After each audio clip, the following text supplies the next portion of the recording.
哇！河馬失蹤咗幾日，今日追佢出 post 留咗一堆千字嘅文，祝福自己。之後再喺有人發現咗佢喺元朗站同荃灣西站出現，咁到底河馬去咗邊呢？佢好似話應承咗15號去屯門差館應約嘅喎，但係又甩底喎。即係冇口齒啊！河馬自己講完唔算數喎。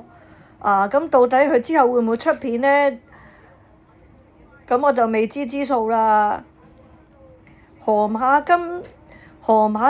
到底係咪為自己鋪再拍片鋪路，定係要俾人去差館問話律師信嗰度呢？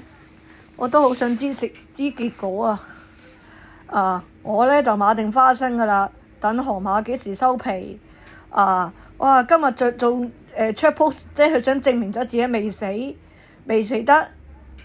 唔知佢點啊！我都想知嘅結果。